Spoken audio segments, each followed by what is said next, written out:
Click the link in the description to download your own copy of this video's problem. Hey guys, Russ here coming with you on a fantastic chemistry video, and today we're going to talk about this addition right here, the HBr addition to a pi bond in the presence of peroxide.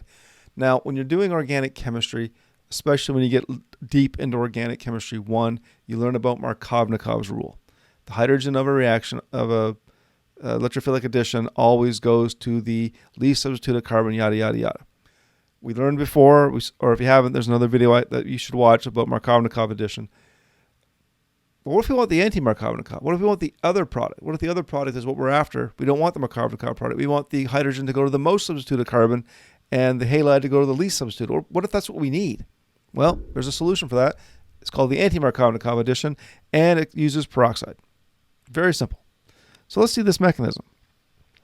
Just like in Markovnikov addition, or just like when adding HBr without peroxide, there's choices we have to make. So let's take a look at this.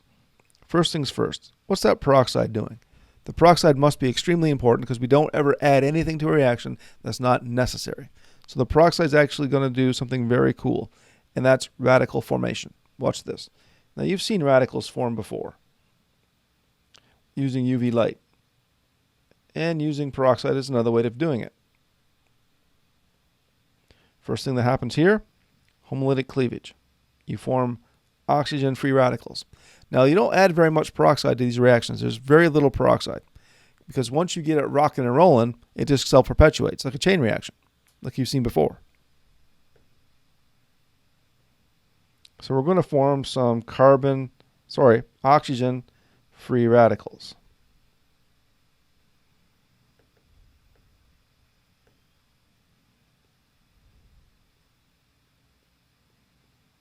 There we go. There's a couple of free radicals here.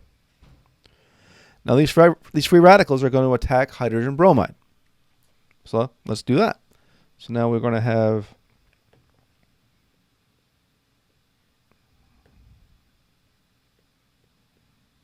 let's do it the other way.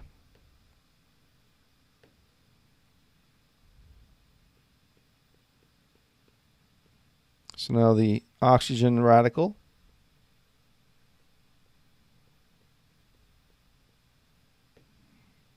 will react in a single electron fashion. So you have to use fishhook arrows. There we go. And that's going to give us bromide, or bromine radical, I should say. There we go. No problem. No problem. There's nothing here you haven't already seen before, or you've seen similar things. You may not have seen hydrogen atoms being taken off of a hydrogen bromide, but you've seen similar things in the past. Okay? So now we have a bromine radical. That's the key. We have a bromine radical.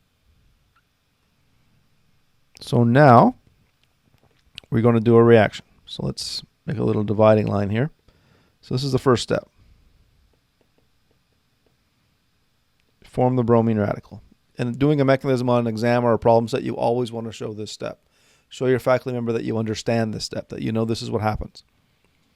Because now we're going to take our pi bond, and the bromine is going to react with it. So there's two different mechanisms we can draw here.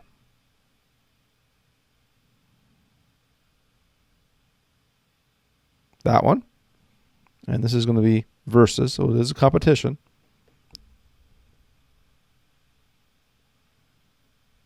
Versus this one.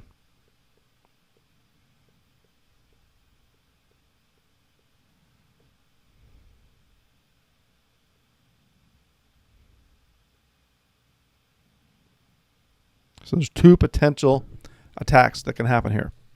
Bromide attacks the tertiary, or I guess we call it the tertiary carbon, or bromine attacks the secondary carbon. It could do both. We don't know which one it's going to do. We're predicting.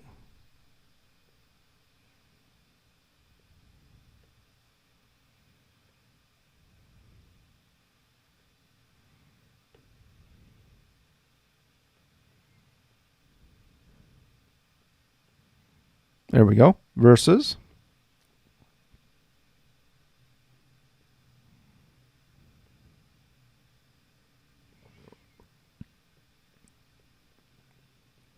Let me clean that up a little bit.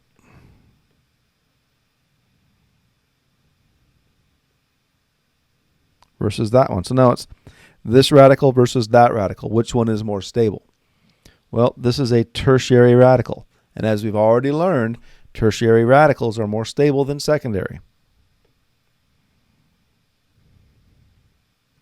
So this secondary radical is not going to form.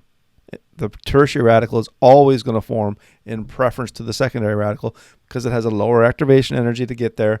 It's a more stable radical once you're there. It's just thermodynamically more stable and thermodynamically more possible to form. So it's going to form faster. Now this will attack our good friend HBr. And this is how the chain reaction perpetuates.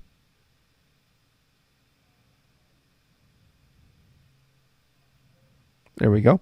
So now the hydrogen is going to now be attached to the carbon, and we're going to get a bromine free radical.